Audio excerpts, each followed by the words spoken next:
how far ahead Huck is. This is very, very far ahead because he got these 4 warp gates up so absurdly fast. White Ra's warp gates are behind. He hasn't even started Blink. And the point is not, look at how Blink can be countered. It's not Huck dealing directly with Blink. It's Huck dealing with how long it actually takes to get Blink. The reason that this hasn't even been started yet is because White Ra has been up against the wall and is scared that he's going to lose. And indeed, once this push comes up, here is a Colossus. The Colossus really helps bust the force fields on there, even though it is hallucinated. Because even though it's a hallucination, it is massive.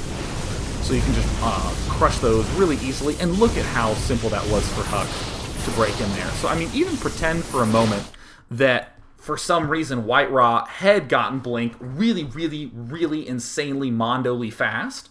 He wouldn't have been able to do anything. The attack would have just walked right over his front. So that is an important thing to note. So however you choose to incorporate Blink into your play, it has a lot of cool effective transitions. You can even see Tester do it. So that's awesome. You should definitely download that replay as well.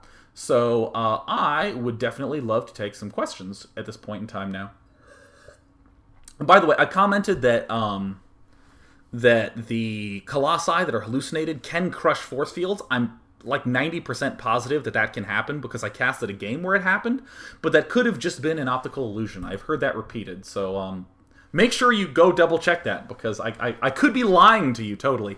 And even if I am lying, even if the Colossus for some reason does not kill force fields, it's still a hallucinated Colossus, so it takes a big punch.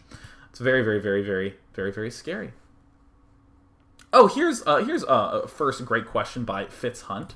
Fitzhunt says that I noticed Melon did not get the range upgrade for the Colossus. Why do you think that is? Wouldn't it have helped him stay away from the charge lots? Absolutely, I definitely think that that is true. And that really is one of the big reasons that Colossi can be so scary, is that they have range like, it's like this big. They're like siege tanks in Brood War. It's just outrageous.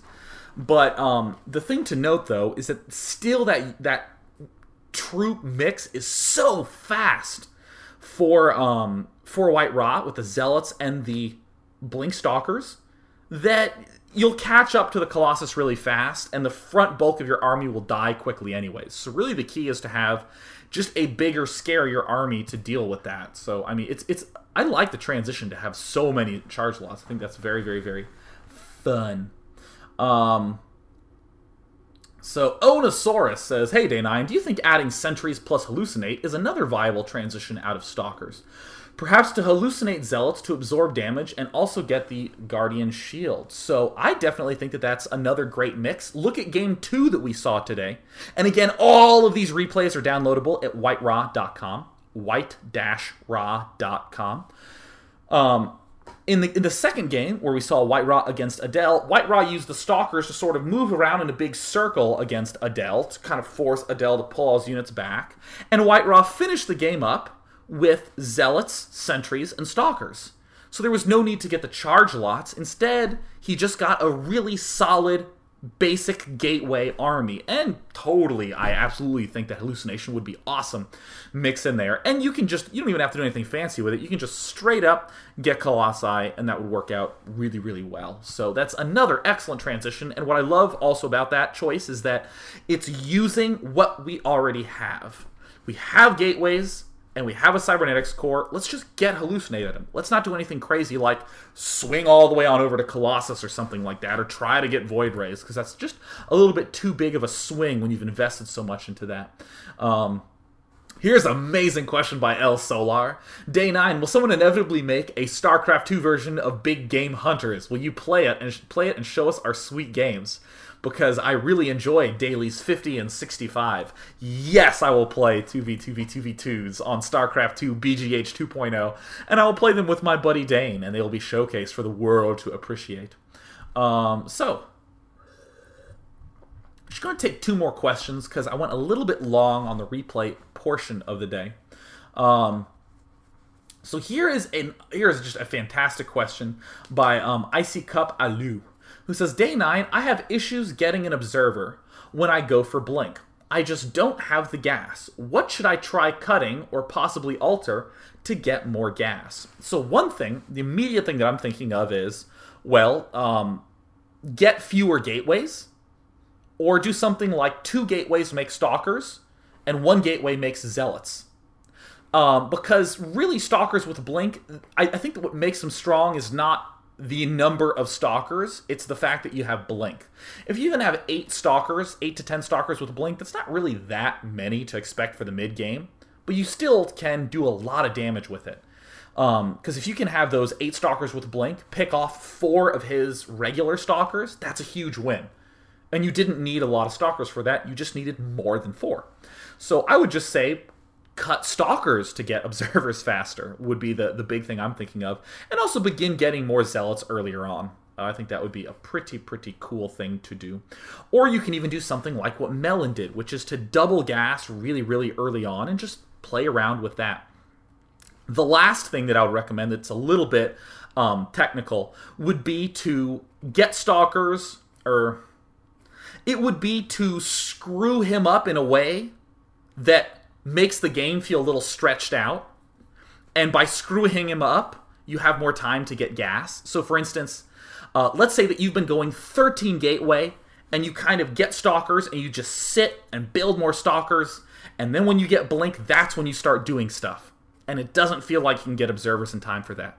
What I would suggest is doing something like get 10 gate, get a really fast gateway out, and then start putting pressure on with stalkers really fast, like 10 gate, 14 core, 14 gate, to really kill him with stalkers aggressively early on. Because what this would probably mean is that he would get screwed up, and he would be up against the wall, and right when he stabilizes, suddenly you have blink, and it feels fast from his point of view. You might get it at 7 minutes, after you're harassing him, whereas you would get it at 6 minutes when you were not harassing him early on. But that 7 minutes still feels faster because you've been crushing his face so aggressively. So that is the last and probably hardest thing to do. Easiest thing is just cut more stalkers. So one last final question. One last question. I'll take this last question from Takara, who says, you said earlier that you're a zealot sentry guy.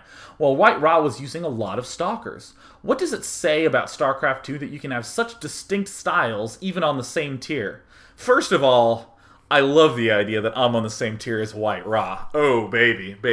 Of course, might have been an influencing factor as to why I chose this question. But, I'm always a huge fan of inventing your own style, because there are just so many possibilities in StarCraft and StarCraft 2 that you have a lot of wiggle room. So wiggle. Get out there and wiggle, you guys. But what's so important is that whenever you figure out the things that you like and begin just fixing those points, that you accept where that directs you. So, for instance, if I am White Ra going for stalkers with blink, let's say you just have decided stalkers with blink kick ass in Protoss vs. Protoss, so you're doing it.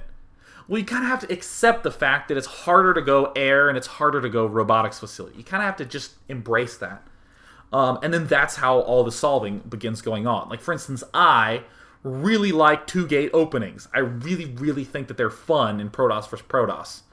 Kind of starting to back away from them a little bit because various reasons that I won't really go into. But, I kind of have to accept that if I go 2-gate, I can't really have large numbers of sentries later in the early game because I just don't have the gas for it. So there's always a little bit of sacrifices that are going on. But what every good player knows is how to follow those arrows that you've pointed yourself in. If you're going stalkers with blink, the right arrow to follow is the one that deals with the Twilight Council and what that entails, and deals with all these warp gates that you already have and what those possibilities are. So with that, I'm throwing down a very soft piece of cloth because the daily is over, and I have an amazing announcement to make coming up soon. So I think I lied about the date. I said July 2nd, but hopefully it will actually happen then. But until then, thank you, White Ra, for being amazing. White-Ra.com. You can download his replays and do all things associated with White Ra on that site. And I will see you tomorrow for White Raw's PVZ Special as we continue to admire him going into the ending of the week. So with that, I am going to go eat. Take it easy, guys, and see ya.